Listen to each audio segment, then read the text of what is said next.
നിയമസഭയിൽ മന്ത്രി വീണ ജോർജും പ്രതിപക്ഷ നേതാവ് വി ഡി സതീശനും തമ്മിൽ വാക്പോര്. കഴിഞ്ഞ സർക്കാരുകളുടെ കാലത്തെ കണക്കുകൾ മന്ത്രി നിരത്തിയതാണ് പ്രതിപക്ഷ നേതാവിനെ ചൊടിപ്പിച്ചത്.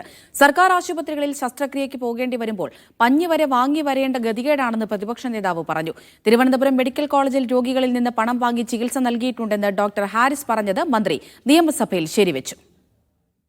ആരോഗ്യമേഖല കപ്പിത്താനില്ലാതെ പോവുകയാണെന്ന പ്രതിപക്ഷ വിമർശനത്തിന് കണക്കുകൾ നിരത്തി ആരോഗ്യമന്ത്രിയുടെ മറുപടി. UDF സർക്കാരിന്റെ കാലത്തെയും പിണറായി സർക്കാരിന്റെ 2 കാലത്തെയും കണക്കുകൾ മന്ത്രി നിയമസഭയിൽ നിരത്തി. സർക്കാർ മെഡിക്കൽ കോളേജുകളിൽ പണം നൽകി രോഗികൾക്ക് ചികിത്സ തേടേണ്ട അവസ്ഥ ഗൗരവതരമെന്ന് മന്ത്രി പറഞ്ഞു. ഡോക്ടർ ഹാരിസ് തിരക്കിൽ പറഞ്ഞ കാര്യം ശരിവച്ചായിരുന്നു മന്ത്രിയുടെ മറുപടി.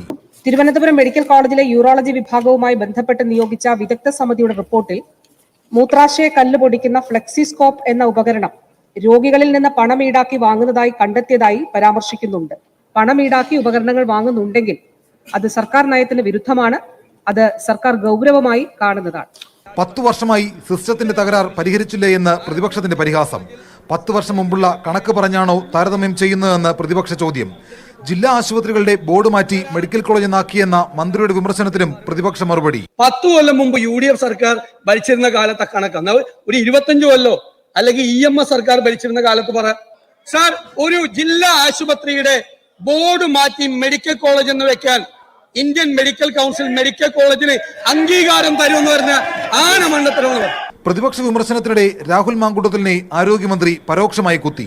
ശിശുമരണ നിരക്ക് കുറയ്ക്കുന്നതിന് വേണ്ടിയിട്ട് ഒട്ടേറെ ഇടപെടലുകൾ ഈ സർക്കാരും കഴിഞ്ഞ സർക്കാരിന്റെ കാലഘട്ടത്തിലും നമ്മൾ നടത്തി വരുന്നുണ്ട് സാർ.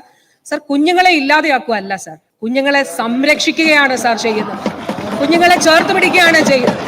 ആരോഗ്യമേഖലയിലെ നേട്ടങ്ങളും കണക്കുകളും നിരത്തി പ്രതിപക്ഷ നേതാവിനെ സംവാദത്തിന് ക്ഷണിച്ചു ആരോഗ്യമന്ത്രി. ഇത് തെറ്റാണെങ്കിൽ വി ക്യാൻ ഡിബേറ്റ് സർ. ബഹുമാനപ്പെട്ട പ്രതിപക്ഷ നേതാവിനെ സംവാദത്തിനായിട്ട് ഞാൻ ക്ഷണിക്കുന്നു സർ. മീഡിയ 1 തിരുവനന്തപുരം.